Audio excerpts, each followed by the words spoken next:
नमस्कार सभी को, मैं हूं डॉक्टर विश्वजीत और हमारे साथ हैं आज मिस्टर प्रदीप महांती सर। तो आज हम इस वीडियो में पूरा डिस्कस करेंगे लो बैक पेन के बारे में। पूरा का पूरा फिजियोथेरेपी मैनेजमेंट कैसा होता है, क्या-क्या हमें करनी चाहिए। ज़्यादातर इंडिया में पीआईवीडी यानी कि प्रोलैप्स इंटरवर्टिब्रल डिस्क एक मेजर कंडीशन होता है लो बैक पेन का, और उसके साथ-साथ बढ़ती उम्र के साथ स्टेनोसिस भी होता है। तो हम आज की जो कंडीशन है ये ज़्यादातर पीआईवीडी प्लस स्पाइनल स्टेनोसिस के बारे में ही डिस्कस करेंगे। तो यहाँ पे हम कौन-कौन से एक्सरसाइज करेंगे, कैसे-कैसे स्ट्रेचिंग करना है, इसी तरह एक स्टैंडर्ड प्रोटोकॉल इस वीडियो में हम बताएंगे। तो चलिए शुरू करते हैं। तो सबसे पहले हम स्टार्ट करेंगे बॉडी के स्ट्रेचिंग के साथ, क्योंकि लोअर बैक पेन में जो भी मसल्स होते हैं, स्पेशली ग्लूट्स रीजन में, तो वो ज़्यादा टाइट हो जाते हैं।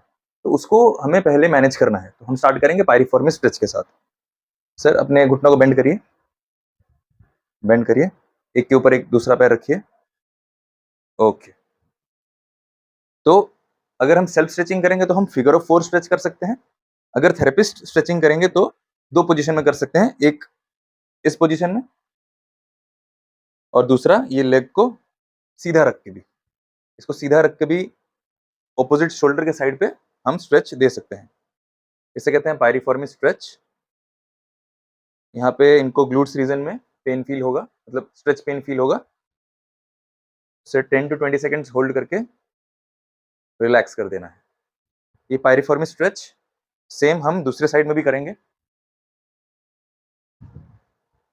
जैसे मैंने आपको पहले बताया, पीआईवीडी और स्टेनोसिस के केसेस में जो आपका डिस्क बल्ज होता है बाहर की तरफ, वो कंप्रेस करता है नर्व रूट्स को। उसी की वजह से आपको रेडिएटिंग पेन फील होता है थ्रू योर लोअर लिम्ब। तो उसको रिलैक्स करने के लिए हमें मसल को भी रिलैक्स करना जरूरी है। पायरिफॉर्मी स्ट्रेच पहला एक्सरसाइज। दूसरा एक्सरसाइज होगा हमारा sciatic nerve stretch. Sciatic nerve stretch के लिए हम लेग को थोड़ा सा इंक्लिनेशन पे रखेंगे, सीधा सीधा नहीं रखेंगे। सीधा रखेंगे तो वो हैमस्ट्रिंग स्ट्रेच होगा। तो हम थोड़ा सा इंक्लाइंड करके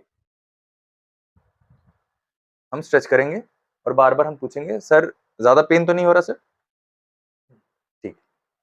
अगर उनको ये स्ट्रेच फील नहीं हो रहा है, देन फर्दर वी विल डॉर्सिफ्लेक्स, ताकि सियाटिक नर्व सही तरीके से स्ट्रेच हो।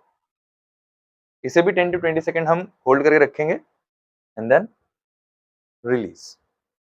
उसी तरह दूसरे लेग को भी वही करना है। After that we will go for the hamstring stretch. Hamstring stretch के लिए लेग को हम सीधा रखेंगे और एसएलआर की तरह हम एक रेंज पे लेके जाएंगे जहां पे उनको स्ट्रेच पेन फील होगा। हम वहां पे 10 to 20 सेकेंड होल्ड करेंगे। स्टिल अगर उनको वो स्ट्रेच पेन फील नहीं हो रहा है, देन फर्दर वी विल डॉर्सिफ्लेक्स। सो इससे इनका जो हैमस्ट्रिंग मसल है वो रिलैक्स हो जाएगा। अगेन हम यही चीज दूसरे लेग पे भी, दूसरे साइड पे भी रिपीट करेंगे। उसके बाद हम स्पाइनल रोटेशन करेंगे। स्पाइनल रोटेशन आपके मल्टीफिडस जो लोअर बैक में होता है और लॉन्गिस्मस मसल को रिलैक्स करता है स्पेशली, उसी के साथ साथ ओब्लिक्स को भी रिलैक्स करता है। तो इसको एक लेग बेंड पोजीशन में होगा, दूसरा ट्विस्ट करेंगे इस तरह, और आप हमेशा उनको बोलेंगे ऑपोजिट साइड की तरफ फेस करने के लिए। 10 second hold and then relax. The last stretch होगा आपका काफ। काफ स्ट्रेच आपको नी को स्टेबलाइज करके रखना है और काफ को डॉर्सिफ्लेक्स करना है, ताकि इनको काफ में स्ट्रेच फील हो, और ये भी 10 to 20 सेकेंड आप होल्ड करके रखेंगे। सेम चीजें आपको दोनों साइड पे करनी है। क्वाड्रिसेप्स की स्ट्रेचिंग भी बहुत ज्यादा जरूरत होती है, क्योंकि आपको एगोनिस्ट और एंटागोनिस्ट दोनों मसल्स को रिलैक्स रखना पड़ेगा, तब जाकर के ही बॉडी का पूरा बायोमैकेनिक्स अच्छे से काम करेगा। तो इनके कंडीशन में मैं प्रोन में ही क्वाड्रिसेप्स स्ट्रेचिंग करता हूं। आप चाहे तो साइड लाइन में भी कर सकते हैं, या फिर आप अगर सुपाइन लाइन में करना चाहते हैं बेड के एज पे आके, वो भी कर सकते हैं। लेकिन यहाँ पे मैं प्रेफर करता हूँ प्रोन लाइन में ही। तो ये था पूरा का पूरा स्ट्रेच। अब हम स्टार्ट करेंगे मोबिलाइजेशन। स्ट्रेचिंग के बाद जो हमारा सेकंड पार्ट रहेगा, हम इसमें ज्यादातर मैनुअल पे फोकस करेंगे। हम इसमें मोबिलाइजेशन देंगे और कुछ एक्सरसाइजेस करने के लिए बोलेंगे। तो सबसे पहले मैं अफेक्टेड एरिया पे, जो कि L4 L5 रीजन है, वहां पे ग्लाइड्स दूंगा जो कि ग्रेड 3 का मेटलिन ग्लाइड होगा, एंटेरियो पोस्टीरियर ग्लाइड। ये ग्रेड 3 का मैं इसलिए दूंगा क्योंकि ओल्ड एज के साथ साथ इनका जो लंबर स्पाइन है इसकी मोबिलिटी बहुत रिड्यूस हो चुकी है, तो उसको मोबाइल करने के लिए और जो प्रोट्रूडेड डिस्क है उसको वापस से अपने जगह पे रिलोकेट करने के लिए ये मोबिलाइजेशन बहुत जरूरी होता है।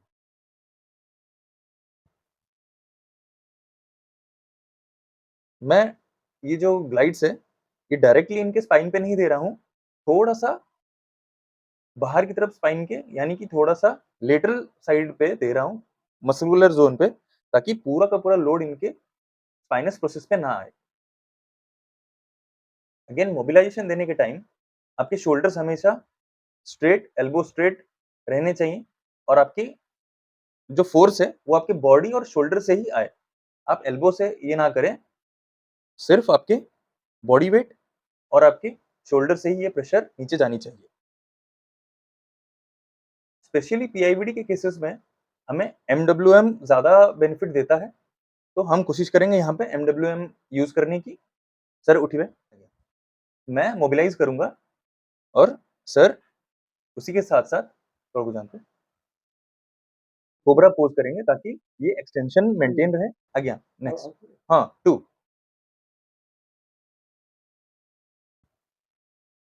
3।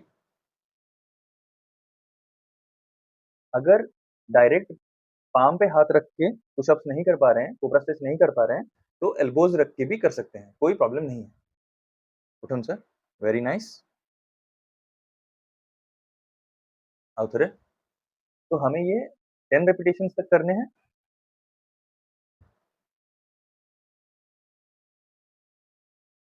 Relax relax.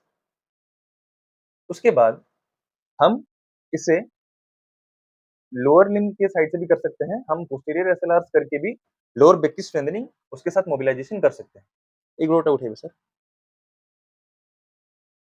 जी बिल्कुल इस तरह पेशेंट मूवमेंट करेंगे और थेरेपिस्ट मोबिलाइज करेंगे।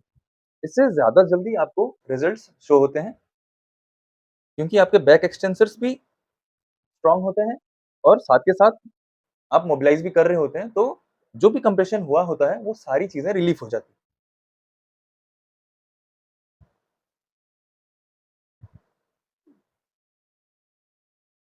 ये भी 10 रिपीटेशंस करेंगे दोनों साइड, इस लेग में 10, इस लेग में 10।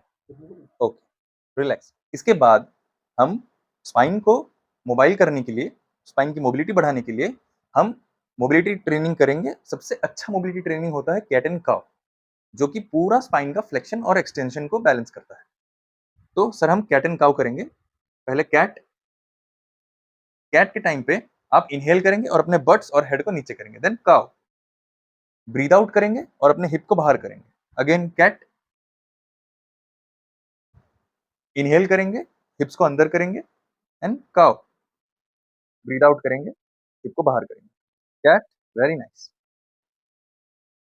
And cow. मैं डेमोन्स्ट्रेट करता हूँ फिर से। कैट करूँ सर मोसांगे, सांस लेंगे अंदर एंड काउ, काउ करेंगे तो आपका पूरा हिप बाहर जाएगा और ऊपर देखेंगे।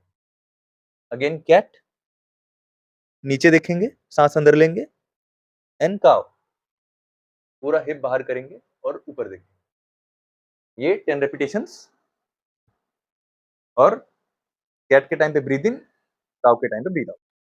नेक्स्ट, स्पाइन को डीकंप्रेस करने के लिए सबसे अच्छा होता है ट्रैक्शन, लेकिन अगर आपके पास ट्रैक्शन मशीन नहीं है तो आप मैनुअल ट्रैक्शन भी दे सकते हैं। तो मैं यहाँ पे मैनुअल ट्रैक्शन दूंगा। मेरे पास एक मुलिगन बेल्ट है, तो मैं इसके साथ स्टैटिक ट्रैक्शन दे सकता हूँ, जो कि सिर्फ 25% ऑफ द बॉडी वेट होना चाहिए, उससे ज्यादा ट्रैक्शन आप नहीं देंगे। 25% बॉडी वेट रिलैक्सिंग होता है और ये स्टैटिक ही रहेगा, आप खींच के ही रखेंगे 5 to 7 मिनट्स।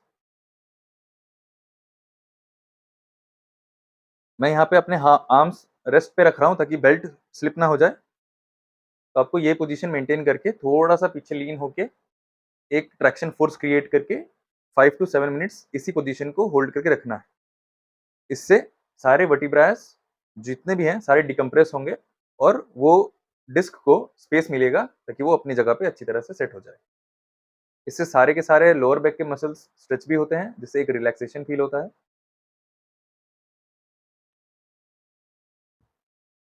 अब आते हैं एक्सरसाइज थेरेपी के पार्ट में। एक्सरसाइज थेरेपी में हम ज्यादा फोकस करेंगे लोअर बैक की स्ट्रेंथनिंग के लिए, और सबसे अच्छी एक्सरसाइज होती है बर्ड डॉग, जो कि अपर बैक के मसल्स और लोअर बैक के मसल्स दोनों को साथ में ट्रेन करती है। तो चलिए शुरू करते हैं।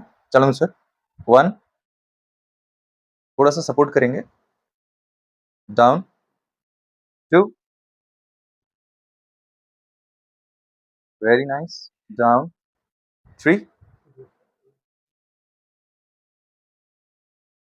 डाउन, 4,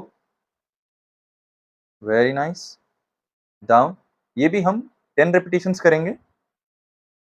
ज्यादा ओवर ट्रेनिंग जरूरी नहीं होता है, धीरे धीरे आप प्रोग्रेस के साथ साथ रेपिटेशंस बढ़ा सकते हैं। बैक स्ट्रेंथनिंग के लिए जो नेक्स्ट एक्सरसाइज रहेगी वो होगी बाइलेटरल ब्रिजिंग। इसके लिए घुटनों को बेंड करना है, दोनों को, और आपको कमर उठाना है। 1, वेरी नाइस, जितना मैक्सिमम उठा सकते हैं, डाउन, 2, बहुत बढ़िया, डाउन, 3, डाउन, 4, डाउन। ये आपके लोअर बैक को, उसके साथ हैमस्ट्रिंग्स और ग्लूट्स को बहुत अच्छी तरह से ट्रेन करता है, अच्छी तरह से स्ट्रेंथनिंग करता है। One of the very best exercise. Down, down. हालांकि ये एक्सटेंशन क्रिएट कर रहा है अपनी बॉडी पे, तो ये और डिस्क को आपको वापस से अपने पोजीशन पे लाने में मदद करता है। डाउन, ये भी आप 10 रेपिटेशंस करेंगे। Okay, relax. इसके बाद जो थर्ड एक्सरसाइज है वो है यूनिलेटरल ब्रिजिंग। इसमें एक पैर सीधा रहेगा, एक पैर बेंड रहेगा, और हम कोशिश करेंगे इस दूसरे पैर को इस एंगल पे लाने की, उठा के लाने के लिए हम ट्राई करेंगे। उठाओ सर, 1, वेरी नाइस, 2, 3, 4, 5, ठीक है, होल्ड सर, 6, डाउन, 7, डाउन। इसी तरह इसको भी 10 रेपिटेशंस करना है। ये इंपॉर्टेंट क्यों है? ये ज्यादा स्ट्रेस आपके बॉडी में देता है, क्योंकि आपका एक पैर हवा में होता है और पूरा का पूरा बॉडी वेट एक ही पैर में होता है। तो ये थोड़ा सा बायलेटरल ब्रिजिंग से थोड़ा सा ज्यादा डिफिकल्ट है, और ज्यादा स्ट्रेस आपके लोअर बैक पे आता है। ओके सर, दूसरे पैर में, 1, वेरी नाइस, 2, दोनों साइड पे हमें 10-10 रेपिटेशंस करना है। अगर आप धीरे धीरे इसको प्रैक्टिस करेंगे तो आपको 10 से 12, 12 से 14, 14 टू 16 आप अपने रेपिटेशंस अपने हिसाब से बढ़ा सकते हैं। ये सारी एक्सरसाइज जो मैं बता रहा हूँ, ये सारी क्रोनिक पीआईवीडी और स्टेनोसिस के लिए है। अगर सिर्फ पीआईवीडी है तभी भी आप ये सारी एक्सरसाइज कर सकते हैं, लेकिन एक्यूट कंडीशंस में ये एक्सरसाइज ना करें।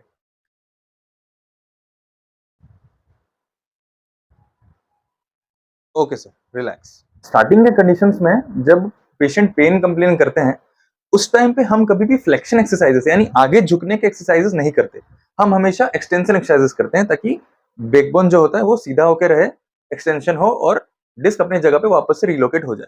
लेकिन जब धीरे धीरे आपका पेन घटने लगता है आफ्टर 20 टू 25 डेज, उसके बाद हम फ्लेक्शन पे फोकस करते हैं, क्योंकि core strengthening very important target होता है हमें अचीव करना। क्योंकि जैसे हम अभी डिस्कस कर रहे हैं पीआईबीडी और स्टेनोसिस के बारे में, स्टेनोसिस का मेन फोकस होता ही है कोर स्ट्रेंथनिंग। अगर आपने अपने कोर के सारे मसल्स को स्ट्रॉन्ग कर दिया तो स्टेनोसिस को हम वहां पे रोक सकते हैं, फर्दर उसको आगे बढ़ने नहीं देंगे। तो अभी स्टार्टिंग स्टार्टिंग में जब मैं ट्रीटमेंट कर रहा था, तब हम फ्लेक्शन एक्सरसाइजेस प्रिवेंट करते थे, और अभी से हमने फ्लेक्शन एक्सरसाइजेस शुरू किया है। तो फ्लेक्शन के लिए मैं सबसे प्रायोरिटी में रखता हूँ रीचिंग एक्सरसाइज को, जिसको हम क्रंचेस भी बोलते हैं। तो पहले पहले मैं 20 रेपिटेशंस कराता था, अब उसको मैं बढ़ा के और ऊपर लेके जा रहा हूँ।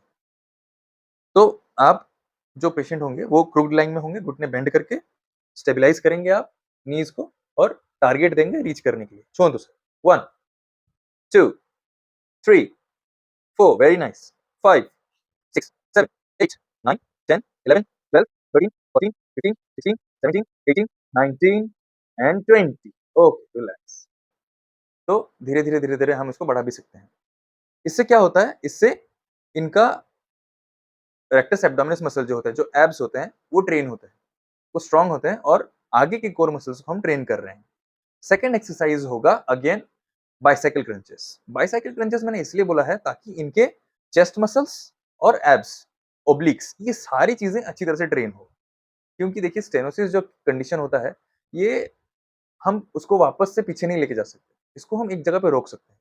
तो सबसे बेहतर यही होता है कि हम सारा लोड जो होता है वो मसल्स पे ही लेके आएँ, ताकि स्पाइन पे ज़्यादा लोड ना पड़े, डिस्क अपनी जगह पे रहे, एब्डोमेन के मसल्स अपनी जगह पे रहे। तो इसलिए हम ज़्यादातर क्रंचेस या फ्लेक्शन एक्सरसाइजेस करते हैं। फ्लेक्शन एक्सरसाइजेस करने से क्या होता है, अगर कल को पीआईवीडी के साथ-साथ अगर इन्होंने कल को कोई भारी चीज़ उठा भी ली ग्राउंड से, तो उनको सडन इम्पैक्ट ना पड़े। इसलिए हम पेन रिलीफ होने के बाद हम फ्लेक्शन एक्सरसाइज पे जाते हैं। अगर किसी पेशेंट को हमने सिर्फ एक्सटेंशन एक्सरसाइज करा के छोड़ दिया, तो कल को अगर उन्होंने गलती से कहीं फंक्शन हो गया, कुछ हो गया जिसकी वजह से उन्होंने कुछ उठा लिया सामान, तो उससे उनको फिर से पेन स्टार्ट हो सकता है। तो हमें हमेशा एक्सटेंशन एक्सरसाइज के बाद फ्लेक्शन एक्सरसाइज भी करानी चाहिए आफ्टर पेन हैज गॉन। तो अभी हम कराते हैं बाइसाइकिल क्रंचेस। तो let me show you how to do. अब मैं इनको थोड़ा सा सपोर्ट भी करता हूँ। चलो सर, रेडी? 1, 2, 3, 4, 5, 6, 7, 8, 9, 10, 11, 12, 13, 14, 15, 16, 17, 18, 19 and 20. रिलैक्स। तो ये थे बाइसाइकिल क्रंचेस। अगर आपकी स्ट्रेंथ उतनी ज्यादा अच्छी है तो आप बिना सपोर्ट के खुद से भी कर सकते हैं। कोर स्ट्रेंथनिंग के लिए एक और एक्सरसाइज होता है जो कि आइसोमेट्रिक होता है, जिससे आगे के रेक्टस एब्डोमिनस की स्ट्रेंथनिंग के लिए हम करते हैं। इसे कहते हैं डेड बग। तो ये एक्सरसाइज भी हम जब फ्री होते हैं तो हम आराम से कर सकते हैं। चलिए सर, डेड बग करेंगे। बस इस पोजीशन में आपको होल्ड करके रखना है और आपके एब्डोमेन्स को टाइट करके रखना है। ये एक प्रेशर क्रिएट करता है आपके एब्डोमेन पे। इसे 30 सेकंड से 60 सेकंड तक हम होल्ड कर सकते हैं। आपकी कैपेसिटी के हिसाब से आप टाइम अपने सेट कर सकते हैं। अब पोस्चर को मेंटेन करके रखने के लिए और क्वाड्रिसेप्स को स्ट्रॉन्ग करने के लिए हम क्लोज काइनेटिक चेन एक्सरसाइजेस करेंगे, जैसे कि स्क्वाट्स। स्क्वाट्स सबसे सही एक्सरसाइज होता है। Let's start. Only 10 repetitions for starting. धीरे-धीरे हम इसको बढ़ा सकते हैं। चलो सर, 1, 2, 3, 4, 5, 6, 7, 8, 9 एंड 10। Very nice. जो नेक्स्ट एक्सरसाइज है वो है काफ रेजेस। काफ रेजेस हम गैस्ट्रोनोमियस और सोरियस मसल की स्ट्रेंथनिंग कर रहे हैं, ताकि इनका पोस्चर, बैलेंस, ब्लड फ्लो, ये सारी चीजें मेंटेन होकर रहे अच्छी तरह से। इसे थोड़ा ज्यादा करेंगे क्योंकि छोटा मसल है, तो हम अराउंड 20 रिपीटेशंस हम ये करते हैं। Very nice.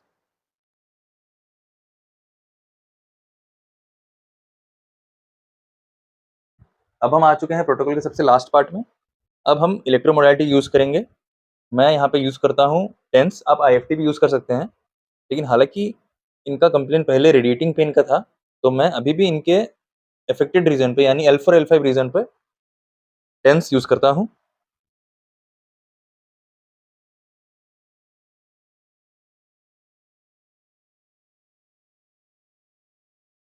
लंबर रीजन के अराउंड लगाने के बाद हम उनके सियाटिक नर्व रूट पे लगाएंगे। एक तो हिप के जोन पे होगा, पायरिफॉर्मिस वाले एरिया पे, फिर हैमस्ट्रिंग, फिर काफ, उसके बाद उनके डिस्टल टिबिया के पास हम लगाएंगे, वो भी लेटरल साइड।